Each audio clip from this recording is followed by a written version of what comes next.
In today's video, I'm going to teach you how to import invoices into QuickBooks Online without the use of third-party apps.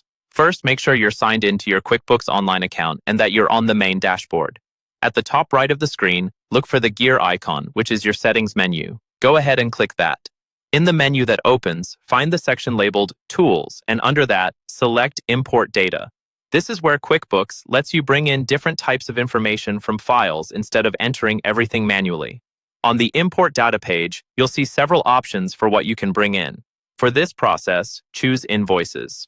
Clicking Invoices tells QuickBooks that the file you're about to upload will contain invoice information specifically, so it can treat the data correctly.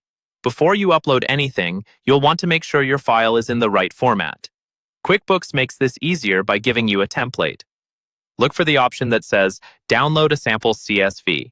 Click that, and once it's downloaded, open the file in Excel or any other spreadsheet program you're comfortable with.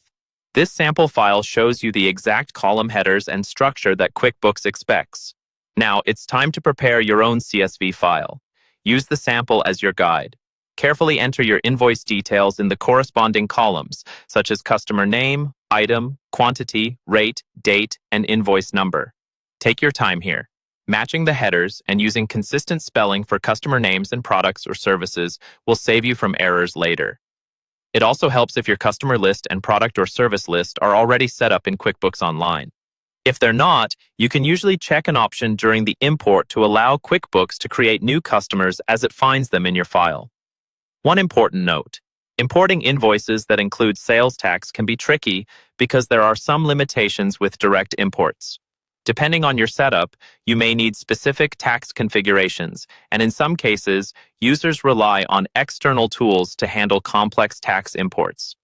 Once your CSV is ready and saved, return to the import page in QuickBooks Online. Click the Browse button to locate and upload your prepared file from your computer. After it uploads, click Next. You'll now see a mapping screen where you match your file's column names to the fields in QuickBooks, for example, connecting your customer name column to the customer name field in QuickBooks. Make sure each important column is mapped correctly. Next, QuickBooks will show you a summary of the data it's about to import. This is your chance to look for obvious errors, like missing customer names, incorrect dates, or strange amounts. If something doesn't look right, go back to your CSV, fix it, and re-upload. If everything looks good, select Start Import. QuickBooks will process the file and create the invoices for you. When it's done, you can go to your invoices list inside QuickBooks Online to confirm that everything imported as expected.